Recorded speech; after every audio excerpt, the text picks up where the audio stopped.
A aula 4 é uma extensão da aula 3 sobre transformada de Fourier.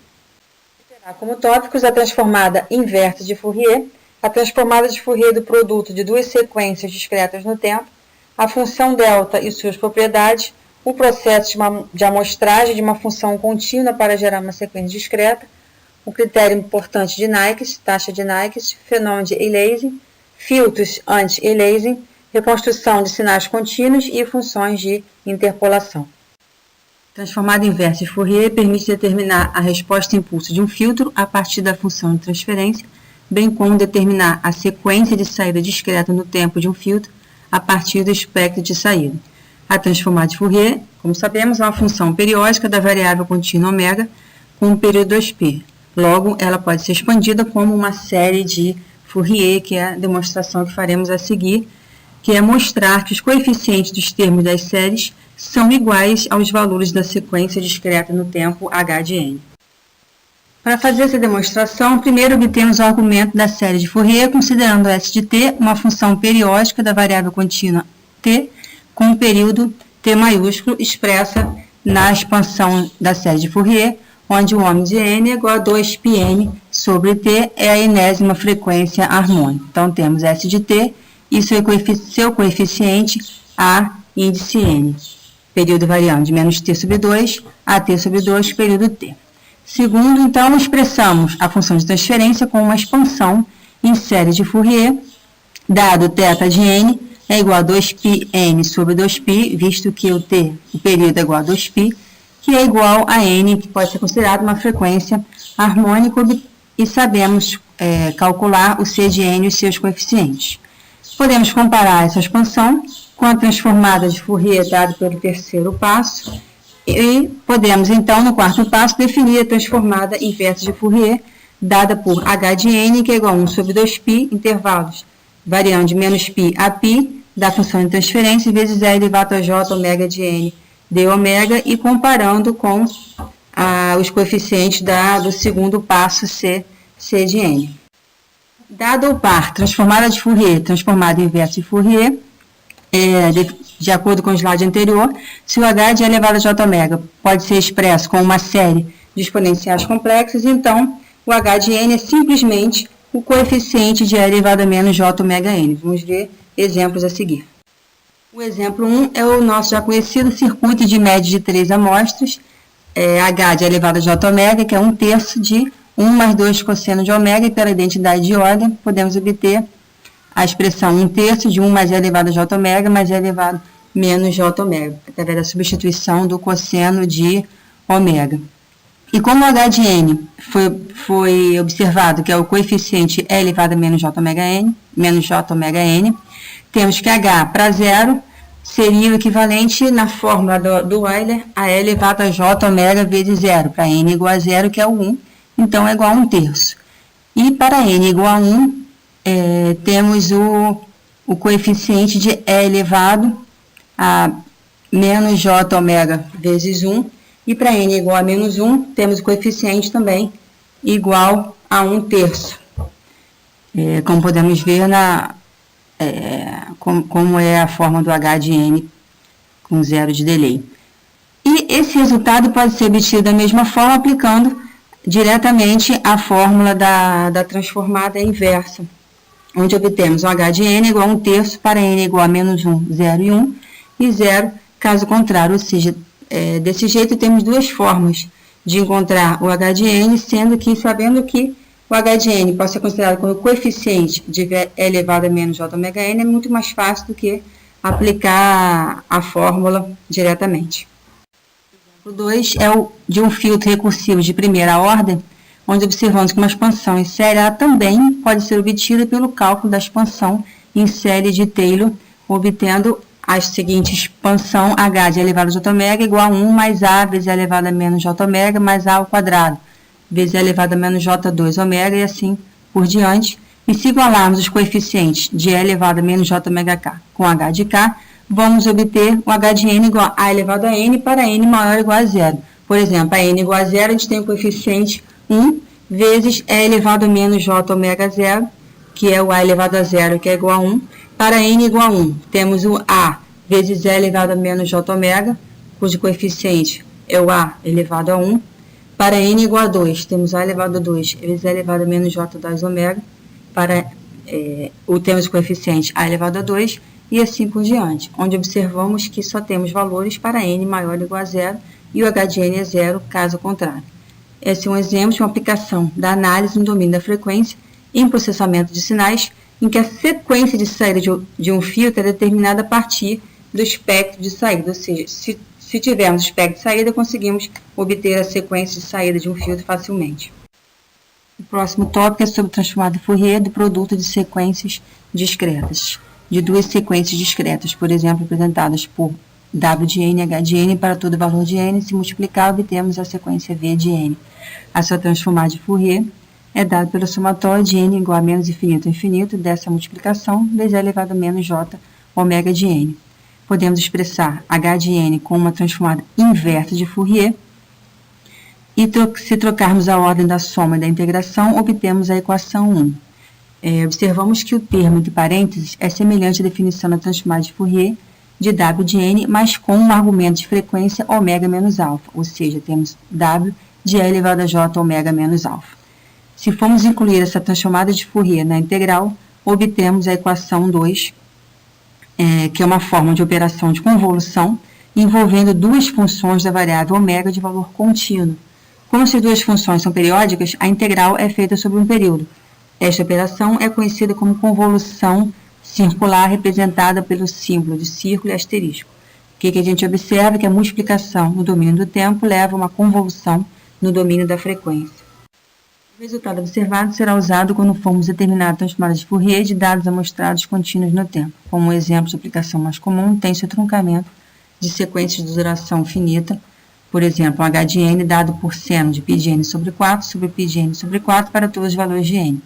A transformada de Fourier correspondente é igual à característica do filtro de passa baixa ideal. Se quisermos, por exemplo, truncar essa sequência no intervalo determinado, por exemplo, de menos 3 a 3, utilizamos uma sequência denominada função janela, por exemplo. Então, W de n vai ser igual a 1 para valores de menos 3 a 3, inclusive valores inteiros, e 0 caso contrário.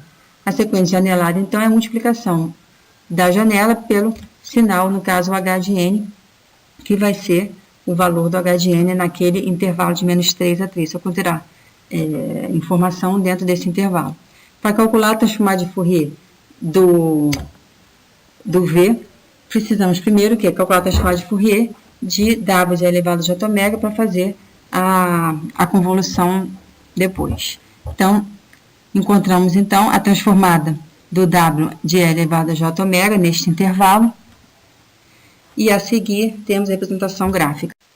Observamos aqui a multiplicação de duas sequências discretas no tempo com operação de convolução espectral correspondente. Então, para cada sequência temos a transformada de Fourier correspondente. O h de n, temos a função de transferência, a sequência da janela, temos também a sua transformada de Fourier, e no final temos o resultado dessa convolução, onde observamos o efeito dessa convolução, que é a transição abrupta na função de transferência h de L de J ômega, depois que fez essa multiplicação pela janela, essa convolução tornou-se mais suave. Essa multiplicação por uma sequência de janela vai ser vista com mais detalhes no projeto de filtros de resposta a impulso finita. Vamos falar agora sobre a amostragem, que é a geração de sequências discretas no tempo a partir de sinais contínuos. Geralmente é para quando os sinais precisam ser processados por computadores.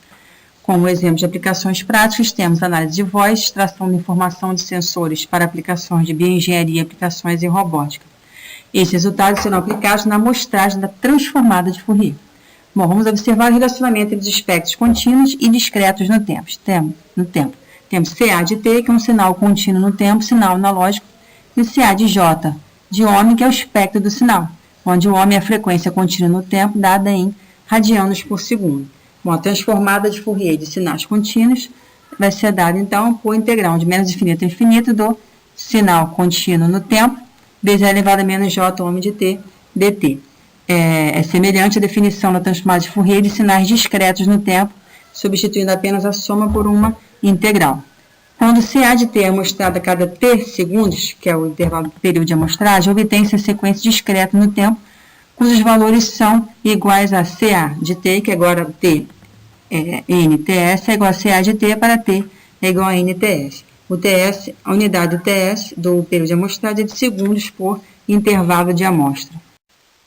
Transformada de Fourier de sinais de tempo discreto para sequências de dados amostrados. Dado espectro discreto C de E elevado a J ômega, onde ômega é dado em radianos por intervalo de amostra, é obtido pelo somatório de n menos infinito a infinito do sinal amostrado, CA-NTS, é elevado a menos J n ômega, onde o espectro contínuo é obtido, é o CA de J de ômega, onde o coeficiente é dado pelo CA de T, que é o sinal contínuo. Relacionamento entre esses dois espectros discreto e contínuo é dado pela fórmula C E de J ômega. O espectro discreto, então, vai ser dado por 1 sobre o período de amostragem T de S, que é um somatório de menos infinito a infinito de C de A, multiplica J ômega sobre TS mais J2Kπ sobre TS. O espectro da sequência de tempo discreto, obtido pela amostragem de uma função contínua no tempo, é igual à soma de um conjunto infinito de espectros contínuos deslocados. Dado CA de J de ômega, que é o espectro do sinal contínuo, vemos que o CS de J ômega é uma sequência de espectros contínuos deslocados. Para a gente entender o relacionamento entre os espectros de tempo discreto e tempo contínuo, precisamos estudar a função delta de Dirac e suas propriedades. Por definição, a função delta de Dirac, denotada por ΔT, tem altura infinita e largura zero, mas sua área ou peso é igual a unidade. Como aproximar uma função delta de Dirac? Para ilustrar como a gente pode aproximar essa função, consideramos uma função retangular R epsilon de t, cuja largura é epsilon, cuja altura é 1 sobre epsilon. Logo, a sua área é igual a 1, como mostra a figura abaixo, através do procedimento do limite para obtenção dessa função.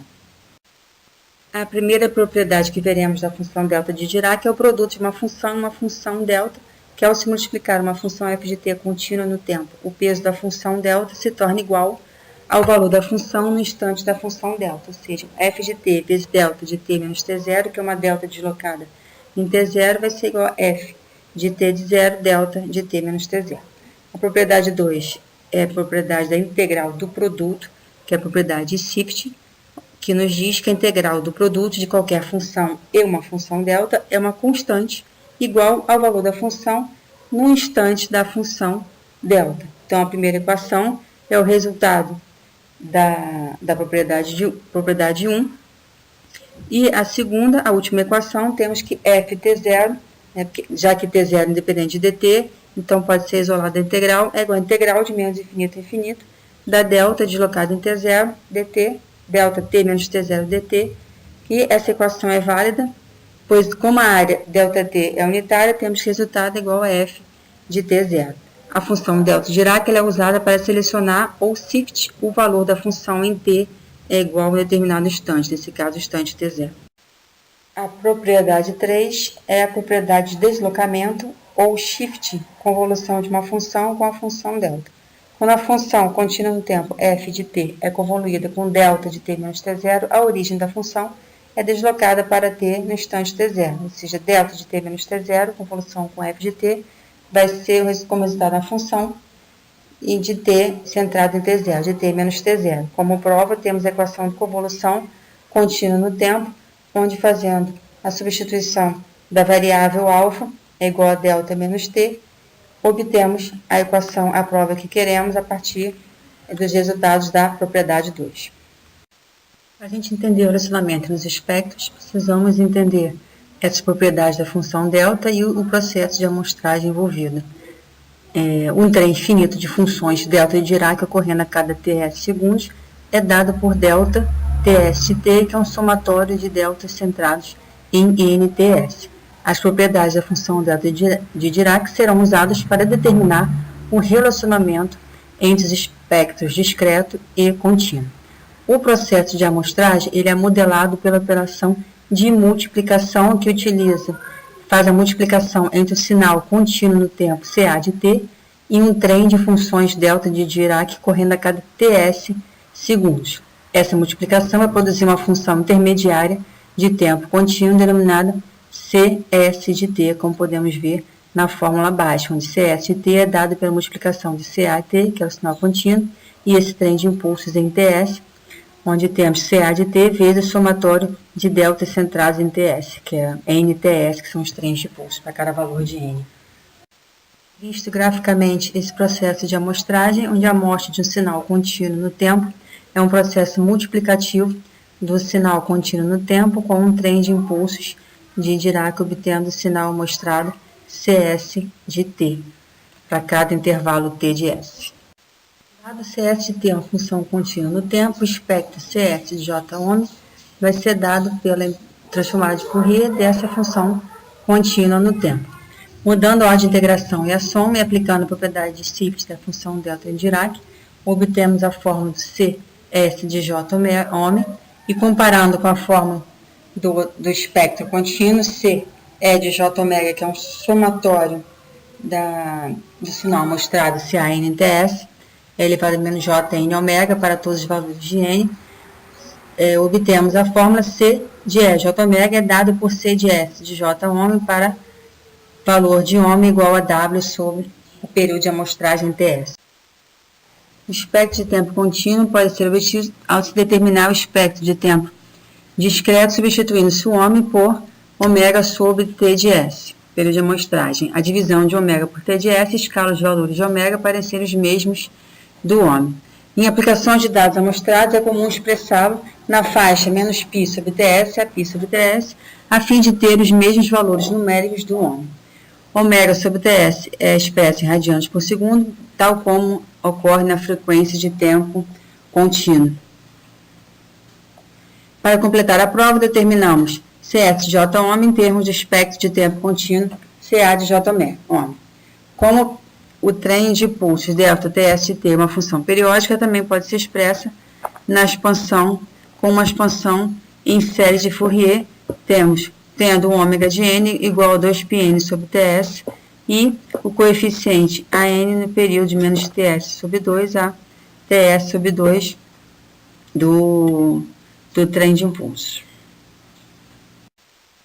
Dados o C de EJ ômega em função do C de S de J ômega para ômega igual a W sobre TS, definidos o trem de impulso delta TS com uma expansão em série de Fourier, de AN de E elevado a menos J ômega N de T, e definindo-se também o coeficiente A de N, podemos observar que no intervalo T de menos TS sobre 2 a TS sobre 2, o trem de impulsos delta TST é representado apenas por um único impulso em Dirac em T é igual a zero, ou seja, delta de T, T0 igual a zero.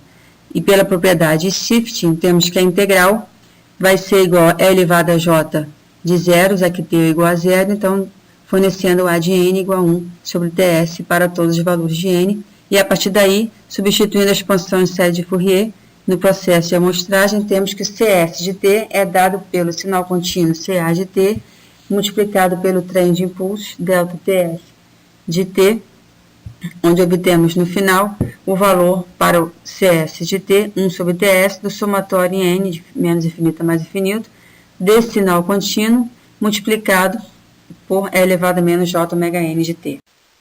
Após obtido o CS de T, calculamos o seu espectro e deslocando o espectro analógico digital de ômega igual a zero para ômega igual a menos ômega de K, a gente obtém o késimo termo da soma dado por CS de K de J de ômega igual a CA do J ômega mais J ômega de K, onde podemos observar que o espectro total vai ser dado pela soma das versões deslocadas em K. Ou seja, o espectro total vai ser igual a 1 sobre o período de amostragem T de S, somatório em K, menos infinito a mais infinito, do CA de J de ômega mais o J2K π sobre TS para cada valor de K, como veremos no gráfico do próximo slide. Terminando então a nossa prova, temos que o CS do J ômega é uma função periódica com período de 2π sobre T de S, também conhecido como extensão periódica de CA de J ômega, já que versões deslocadas para vários valores de ômega em K para vários valores de K. Fechando a nossa prova, que C de E de J ômega vai ser então uma soma periódica desses espectros, ou seja, CA de J ômega sobre TS mais J2 Kπ sobre TS para todos os valores de K considerados. Um assunto importante que falaremos agora é sobre o critério de Nyquist. Quando se faz uma amostragem de sinal contínuo no tempo, CA de T, para produzir uma sequência CA de NTS, precisamos garantir que toda a informação do sinal original esteja retida nas amostras. E esse critério é utilizado para garantir que não haverá nenhuma perda de informação na recuperação do sinal contínuo a partir das amostras. Como condição, para não haver essa perda, o espectro do sinal contínuo deve possuir banda limitada. Aqui a gente vê o relacionamento entre o espectro contínuo, limitado em menos ômega de M a mi ômega de M, e o espectro da sequência discreta, que é uma extensão periódica de CA de J ômega com período 2π sobre TS, e que apresenta uma forma idêntica ao CA de J ômega. Se essa condição for verificada, π sobre TS for maior que o ômega de N, ou TS menor que π sobre o ômega de N, ou como vemos no gráfico, TS é menor que π de ômega de N. A partir daí, dessa condição, a gente vê que não há sobreposição do espectro e é possível extrair, recuperar o espectro contínuo aplicando-se em resposta do filtro passa baixa ideal. No espectro da sequência discreta, a gente consegue obter o espectro contínuo. Agora, quando o período de amostragem é maior que π sobre ômega de M, a gente não consegue recuperar o espectro original, ocorrendo o fenômeno denominado aliasing. O aliasing é a sobreposição espectral na expansão periódica devido à baixa taxa de amostragem. Aqui a gente observa porque não é possível fazer essa recuperação do sinal original. Aqui a gente tem o CSJ obtido e dois candidatos a espectro contínuo, sem esses duas figuras abaixo de CA de J de ômega. Então, qual delas pode ter gerado aquele espectro contínuo?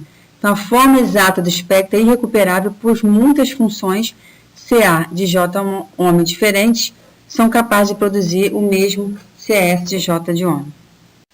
Algumas definições importantes fazem necessárias. A taxa de amostragem Fs, frequency sample, dado pelo inverso do período de amostragem, ômega igual a 2πf, maior componente em frequência do sinal, dado por f de m, e para não haver sobreposição no espectro, é necessário que f de s seja maior que 2f de m, ou seja, que a taxa de amostragem, que a frequência de amostragem, ela seja superior a 2 vezes a maior componente em frequência do sinal. Então, a gente precisa saber qual é a maior componente em frequência para fazer o cálculo, para não ocorrer a sobreposição espectral.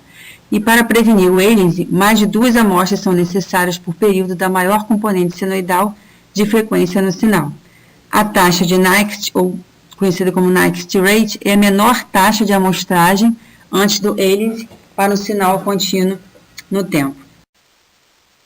Temos aqui um exemplo de um cosseno na frequência ômega de zero, de um sinal contínuo no tempo para todos os valores de t, com ômega de zero igual a 100π. Então, mostrando essa função, a gente obtém o CS de n, período de amostragem t de s, que é o cosseno, né, substituindo o t por nt de s, para todos os valores de n, como a gente consegue ver aí no gráfico, essa função amostrada, o terceiro exemplo aí em n.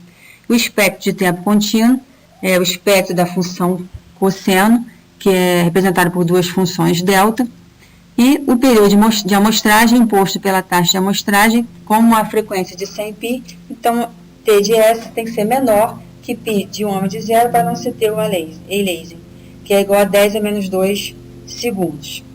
Então, temos CA de J ômega, que é o espectro do sinal contínuo, aquelas duas deltas, e o espectro amostrado, que é amostras repetidas, né, desse espectro original, uma versão sem aliasing devido àquela observação do TS tem que ser menor que π sobre o ômega de zero.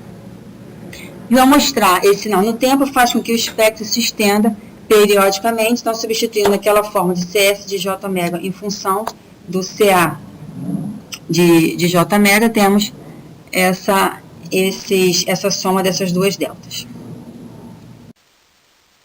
Temos aqui um exemplo de um cosseno na frequência ω de zero, de um sinal contínuo no tempo para todos os valores de t, com ω de zero igual a 100 π.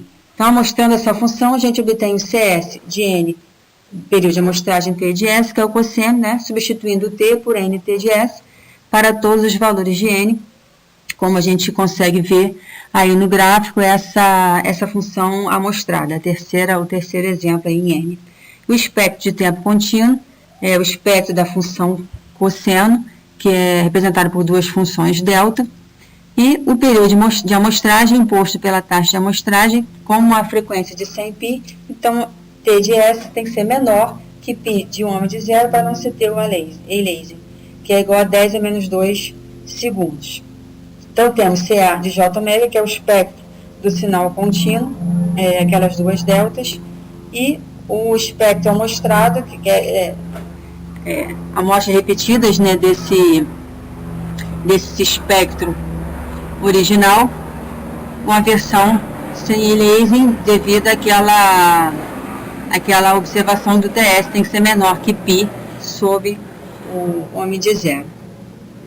E o amostrar esse sinal no tempo faz com que o espectro se estenda periodicamente, então substituindo aquela forma de CS de J ômega em função do CA de J ômega, temos essa soma dessas duas deltas. Esse mesmo exemplo agora com a ocorrência de A-lasing para TS superior à taxa de amostragem permitida, superior a 0,01 segundos.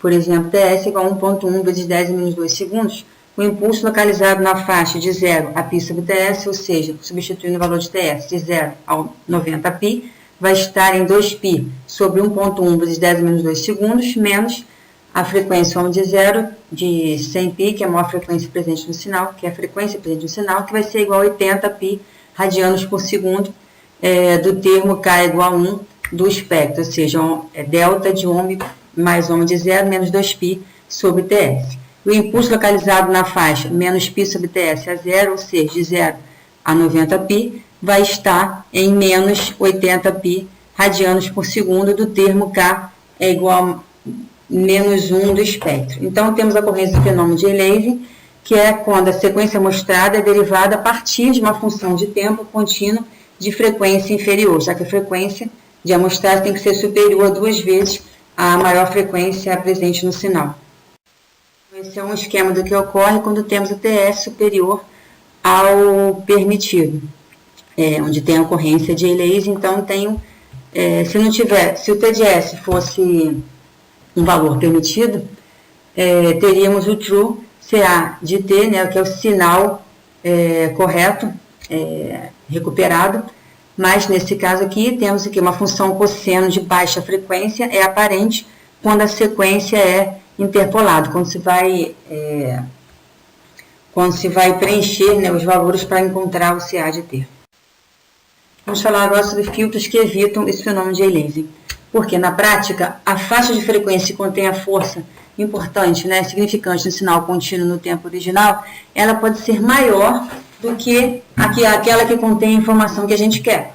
Isso geralmente acontece quando o sinal de baixa frequência ele é corrompido por um ruído de alta frequência, ou em sinais modulados, tais como ocorre em radiotransmissão.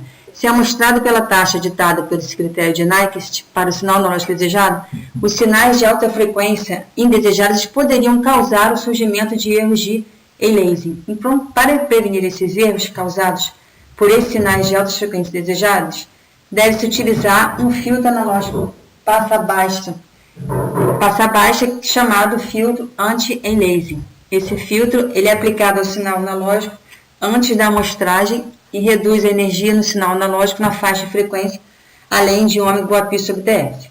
Então, na prática, o nível de magnitude espectral para ω maior ou igual a π sobre T de S deve ser inferior a 1%, né, das features espectrais importantes no espectro desejado do sinal para evitar A-lasing significante.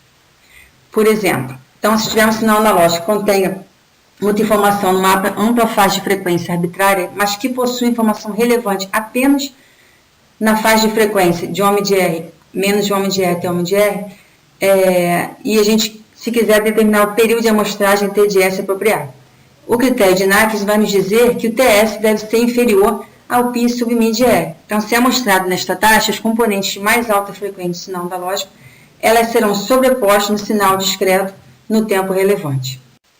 O filtro anti-aliasing deve satisfazer duas condições. Primeira, as componentes do sinal analógico com frequências inferiores a 1 de R, elas devem ser desprezadamente atenuadas pelo filtro. Segunda condição, para se evitar aliasing na faixa de frequência analógica relevante, as componentes para ômega no intervalo 2π sobre TS menos ômega de R devem ser atenuadas. Então, após a amostragem, as componentes nessa faixa de frequência caem na faixa que a gente quer, onde tem informação relevante, que é menos ômega de R até ômega de R, quando a extensão periódica é formada, ou seja, o nosso CA de T.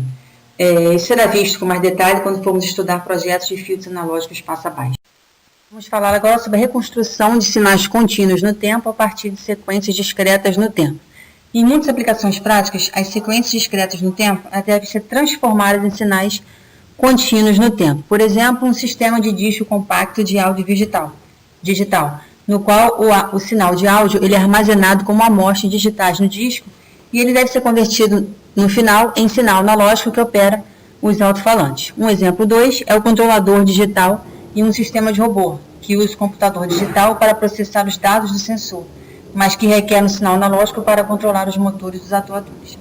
Então, anteriormente, na amostragem, a gente amostrava o CA de T para obter o CA de NTS. A sequência CA é amostrada no período TDS, é CA de NTS. Agora, na reconstrução, a gente quer recuperar o sinal analógico CA de T da sequência amostrada CS de NTS. O espectro de sinal analógico ele pode ser obtido multiplicando-se o espectro dos valores da amostra com a função de transferência de um filtro passa-baixa analógico ideal. Na prática, esse filtro passa-baixa HI de J de ômega deve ser aproximado.